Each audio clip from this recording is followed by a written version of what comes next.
choreographed, but of course he looks good doing it too. Yeah. But I think like the smoothest is on the ice, and then when we see him alone in the park too, it's like seeing him by himself and doing the form and everything. Just like long shot. Is amazing. It really is incredible. Yeah. So let's skip ahead. Let's skip ahead to the whole thing. He starts training the kid, and McLeod whines like a little punk the whole time. Everything that Sifu asks him to do, he's like, well, there's no way I can do that. Sorry, that was loud. Do it. Like they were doing beach training. He asked him like jump out of this hole. It's like, oh, come on, there's no way I can do it. On the ice, it's too cold on my feet. There's no way my feet will freeze. And during all this, there's also a weird romantic relationship going on where he's just trying to have sex with this girl. Yeah. Hard. Yeah. He is really going for it. Yeah. There's one scene where she goes, and for a second I thought it was a joke. The way it's shot made me think it was a joke. He approaches her as she's trying to get signatures for this world-changing thing. And she's like, did you know... You approach her and she's in this conversation. She's like, did you know every day thousands of acres of rainforest are depleted? And he goes, must be a great bonfire. And in this, he's wearing jeans, a cut-off sweater with a number on it. With a number on it. And she's like, oh, get away. I don't date jocks or something like that. And he goes, do I look like a jock? Yeah. And I thought it was a joke, which watching it a second time, I was like, maybe that is a joke, because then they cut away and you get a full view of him in his outfit. Yeah. You're like, oh, that's the joke. But no, then she goes, no. No, I don't. No, you don't. No, you don't. Maybe you can help me. It's just this weird... He's like, he looks exactly like a jock. You got a number on your shirt, like you mentioned. Like, in an athletic sweater. Right. Anyway, their relationship is strange. So they go through a few more fight scenes, and the guy, Sifu's very strict. He's like, you can't fight for money. Right. You can't do any of this, because one of the side plots is that Mark Williams' character wants to fight and save his dojo in this tournament where the grand prize is $25,000 somehow, when there's like 100 people there. Right. And so the loophole of this is that Mark Williams can fight in the tournament. Sifu never said he couldn't fight. So McLeod just going to train Williams after he gets trained by Sifu. Because Sifu refuses to train McLeod because he's like, you can't do Kung Fu for money. Right. And then keep in mind, too, that at the same time, Mark Williams is helping underage 8-year-olds who have been on the streets, apparently, dealing drugs, just doing hard. Thank you, Mr. Brown. And who are apparently, you have Jimmy or Johnny who is just aching at, chomping at the bit to fight Tanner, this little 9-year-old. It's like, Tanner's going to be there. Yeah, I'm going to fight Tanner. Yeah. And that's the thing, like, how great would it be to make this white supremacy group a scourge on this very diverse California town? Yeah. But they don't. They just make it, like, everything seems disjointed. Like, if everyone knows who Tanner is, we don't know that. Yeah. And then they're just like, I want to fight Tanner. Who the hell are you? Yeah. One of the things that Marcus and I were talking about is when he starts training him, they fight on the ice, and he's doing this so he can increase his balance. Right. And he does this kata thing on the ice, and it's just gorgeous. He's barefoot. We're talking about Tang now, not McLeod. McLeod sucks. But it's gorgeous. And then we cut to a scene later where McLeod is supposed to meet up with Tang and train at night in the park. Yeah. But he slept through it? Is that what we're to believe? I think so. Maybe. Took a nap?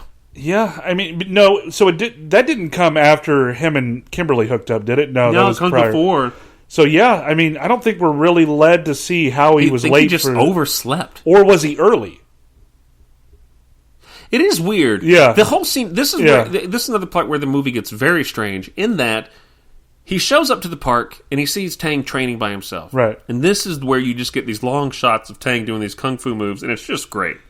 It looks incredible, like how he's doing. I mean, it should. He's trained at it. Yeah. Right. Yeah. And so he watches the whole thing and then just leaves. But during this, you also see a flashback to a fight in an alley. Right.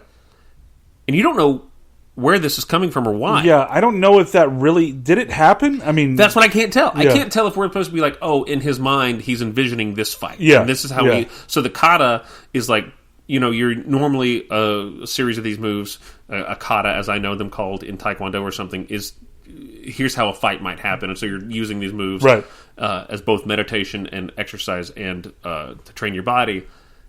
So he's doing something like that, and I thought, oh, maybe he's... But all the moves he's doing are nothing like the movies he's doing in the dream. Yeah. The dream sequence. I mean, the fight, we get to see him start to use the acupuncture, the pressure points. First time we get to start to see it on this big guy at the end of the fight, and it just paralyzes him. And, some fun moves there. And again, like the fight scene itself with all these guys where you don't know if it's real or if it's just like him, imagining this while he's doing his kata. It's an incredible scene. Like, it's really fun to watch. But yeah, it's again, like I was always stuck there to I don't know if that was real or not. And then McLeod watches the whole thing and then leaves. He's not like, hey, I was late, my bad, dude. He just leaves. He just bows and leaves at the end. And then the next morning he's like, I'm sorry, I overslept. He's like, you lie, you broke our agreement. That's not what we talked about. It's nothing comes of it. Like, so was the agreement that he was late, or was the agreement that he watched him do his kata? I think the agreement was that Tang thinks he didn't show up. Okay. And that's my problem is, like, if you're there, just be why just like, hey, shit, man, my bad. I don't want to interrupt. Looks like you're really focused. Yeah.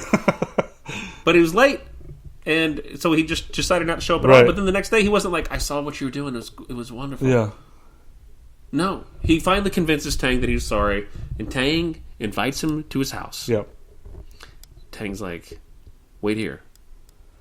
McLeod starts rooting through his shit. Yeah, just like an asshole. He just starts going up to this guy's dresser and like searching through stuff. And he finds this charm, and he's like, Sifu's like, hey, put that shit down. Yeah. As you should. Yeah. Yeah. Get out of You're a guest in my house, too. And he takes him to this sex dungeon room. Yeah. It's not really a sex dungeon room, but it's sort of presented as such. Where you see in the background, as they're talking outside the door, there's just this person hanging. And what it is an acupuncture doll. Yeah. There's like a soft purple light, too, in this room. That's, It's all very strange. But the doll, what's his name again? Eric? Eric, yeah, Eric. He has, you see these like red glowing dots, red and blue. And, Sifu begins to tell McLeod the ways of the pressure points. And his life changes. Yes. McLeod. Yeah. This is what he's been looking for his whole life. The next day, basically, and just to finish that up, acupuncture can heal or it can hurt. Right. These are the moves you used on me. Yeah. That's where you touched me. Yeah. Yeah. And then there is a weird scene there where he like reaches for his groin. And he's like, no. And the next day, he's got this fucking acupuncture swag. He does. Like, he knows how to kill a man now. He knows how to kill a man, and he feels confident in that. And he walks in with his khakis and his button-up shirt, dressed to kill for him, and walks up to her, and he's like, she's fascinated by him all of a sudden. Yeah, just at the library and just coming up to him, and he's reading this acupuncture book, and she's like, I really get you now. Like, you are, I get you in that I don't get you now. And that's even more interesting. She's like, there's a lot I don't know about you. He's like, yeah, there is. Yeah. And basically we cut to a date scene, but then we get to the love scene. Right. Now, this is our first, like, love scene in our time as a podcast. Right. I think, right? I think so, yeah. Yeah. We've seen boobs. Yeah. We've seen some makeouts, but this is like the first like 80s, 90s like softcore lead into a love scene. I mean, we had Showdown. I mean, Little Tokyo. Oh, God. Yeah. How could I forget that? Because it was 3 seconds and weird. Yeah. I'm sorry, Dolph Lundgren. He heard me. We're good. Sorry. So this is the second love scene. Right. And this one's even a bit less offensive than the Showdown one. Yeah. They're in a hot tub. He's feeding her grapes. They're playing awkwardly. They're throwing grapes at each other.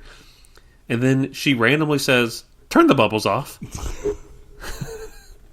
And it's done in such a way where she obviously doesn't say it. It was done later in post. Can you turn the bubbles off, please? Sure. And then the scene starts. Yeah, because you couldn't hear anything, really, the sound editing. That has to be, the reason they did it. Yeah. Right? They shot the whole scene with bubbles on there. We can't hear We can't do this. Yeah. So they reshot it. She's topless the whole time.